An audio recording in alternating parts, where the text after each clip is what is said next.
So guys finally WrestleMania 40 या फिर axle night 1 जो हो रही थी फिलाडेल्फिया पीए लिंकन फाइनेंशियल फील्ड से वो फाइनली खत्म हो चुकी है। तो चलिए एक बारी नजर मार लेते हैं कि आज हमें यहाँ क्या कुछ देखने को मिला। तो वीडियो एंड तक पूरा देखना। एंड नाउ आप देख रहे हैं रेसलमेनिक्स एंड सब्सक्राइब करना तो बनता है। तो शो की धमाकेदार स्टार्टिंग होती है एक लैकलस्टर इंट्रो से जो इतना इफेक्टिव नहीं लगा हर बार की तरह। डब्ल्यूडब्ल्यूई का न्यू देन नाउ फॉरएवर वाला थीम सॉन्ग भी हमें देखने को मिला, मतलब नए नए ग्राफिक्स। फिर हमें ट्रिपल एच आकर चीजों को किक ऑफ करते हुए नजर आते हैं। एंड आज अजीब सी बात हुई, उन्होंने देखो स्टार्टिंग तो करी लेकिन हमें कोई पायरोस देखने को नहीं मिले। शो सीधा ही स्टार्ट हो गया। बट देन हम देखते हैं नाइट का सबसे पहला match Rhea Ripley versus Becky Lynch for the women's world championship. Notice करने वाली बात ये थी कि आज रिंग के बीच में लोगन पॉल का प्राइम लोगो लगा हुआ था जो काफी अजीब लग रहा था। हमने new camera angles 8K camera देखा एंड एक न्यू इंट्रोडक्शन स्टाइल भी हमें देखने को मिली। Now back to the match. यह ज्यादा कुछ बताने के लिए हुआ नहीं, जितना एपिक इन दोनों के बीच का प्रोमो था उस हिसाब से मैच तो जरा भी अच्छा नहीं हुआ। बट इन दी एंड हमारी मामी सब कुछ रैप अप करने में कामयाब हुई। डबल रिपटाइड लगाकर वो अपने टाइटल को रिटेन कर लेती है जैसा हमने एक्सपेक्ट किया था। नेक्स्ट हमें 6 पैक टैग टीम मैच देखने को मिलता है for the undisputed tag team championships के लिए, जहां पर एक जगह रॉ की चैंपियनशिप लटकी हुई थी और एक जगह स्मैकडाउन की। मतलब आप अलग अलग भी उन्हें रिटेन कर सकते हो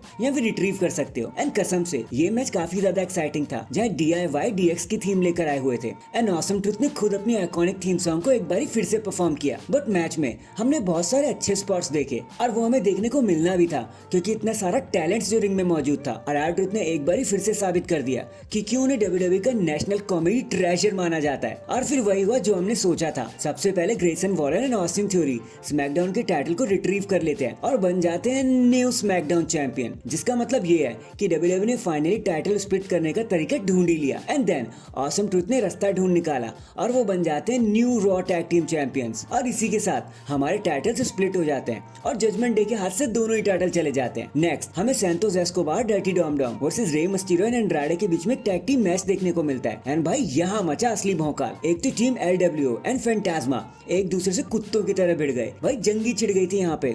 कोई भी स्टार रिंग के बाहर रहने को तैयार ही नहीं था, आपस में बस लड़ाई छिड़ी जा रही थी। एंड देन हमने जो रूमर में सुना था वो सच होता हुआ नजर भी आया जब Dom Dom and Santos Rey Mysterio पे भारी पड़ रहे थे तो रे मिस्टीरियो की हेल्प करने केल्सी वहाँ पर आ जाते हैं जो उनकी जीतने में मदद करते हैं और एक बार फिर से बाप ने बेटे को हरा दिया। If you know what I mean. Then एक एपिक प्रोमो के बाद हमें brother versus brother Jey Uso versus Jimmy Uso के बीच में एक सिंगल्स मैच देखने को मिलता है। और आज सारे ही फैंस एक तरफा जे उसो के पीछे थे और आज तो जे उसो पूरे जोश में थे। उन्होंने जिमी उसो को एंट्रेंस भी लेने का मौका नहीं दिया, पहले ही जाकर उनपे सुसाइड डाइव लगा दी और अटैक करने लगे। एंड ट्रस्ट मी कुछ भी एपिक नहीं हुआ यहाँ पे बताने को कि मैं आपको बता दूं, ना तो कोई क्लोज कॉल हुए ना कोई क्लोज किकआउट्स हुए, बस एक स्पीयर एंड स्प्लैश लगाकर जे उसो अपने मैच को बड़ी आसानी से जीत जाते हैं but in the emotional way possible. इसके बाद हमें damage control versus Bianca Blair नायोमी and Jade Cargill के बीच में एक 6 वुमेन टैग टीम मैच देखने को मिलता है। एंड यहाँ तो सीधा सीधा टीम जेड कारगिल ही जीत जाते हैं, बताने के लिए कुछ भी नहीं हुआ। नाइट का सबसे प्रिडिक्टेबल मैच तो यहीं पे था, तो ज्यादा कुछ बताने के लिए हुआ नहीं, बस इनकी एंट्रेंस थोड़ी अच्छी थी, वो जाके आप जरूर चेकआउट करना। नेक्स्ट हमें सैमी ज़ेन वर्सेस गंथर के बीच में एक इंटरकॉन्टिनेंटल चैंपियनशिप मैच देखने को मिलता है जहाँ पहले तो सैमी ज़ेन को पंप अप करने चैट गेबल आते हैं, उसके बाद उनके फ्रेंड्स केविन ओवेंस भी आते हैं जो उनको हौसला अफजाई करते हैं।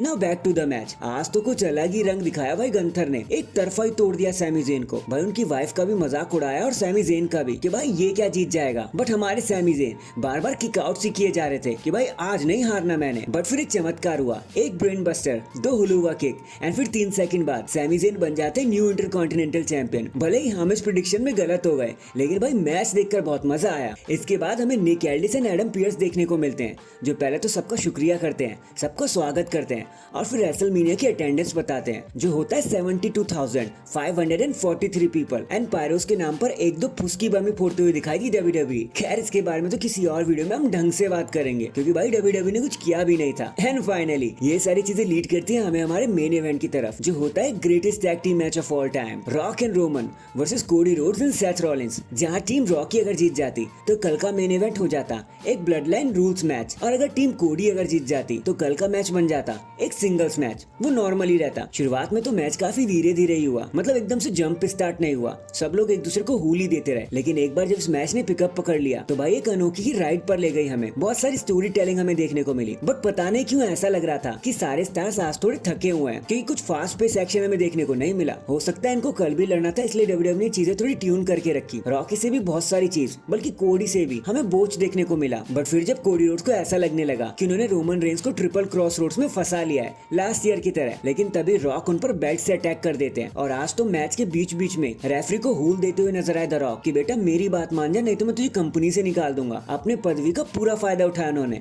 But in the and rock ने एक रॉक बॉटम लगाया, पीपल्स एल्बो लगाया और मैच को कंप्लीटली जीत लिया एंड साइलेंटली बता दिया सबको कि भाई कल ब्लड लाइन रूल्स मैच के लिए तैयार रहना, भाई हम कहीं नहीं जाने वाले। एंड डैंग, इसी जोरदार मार एंड मायूसी के साथ हमारी नाइट 1 रेसलमेनिया यहीं पे खत्म हो जाती है। वैसे आपको आज के शो के बारे में क्या कहना था, कमेंट करके जरूर बताना। एंड चैनल पर नया है तो चैनल को जल्दी से लाइक एंड सब्सक्राइब कर दो। बाकी मैं मिलता हूँ आपसे किसी और अपडेट के साथ, तब तक के लिए अपना ख्याल रखें और खुश रहें।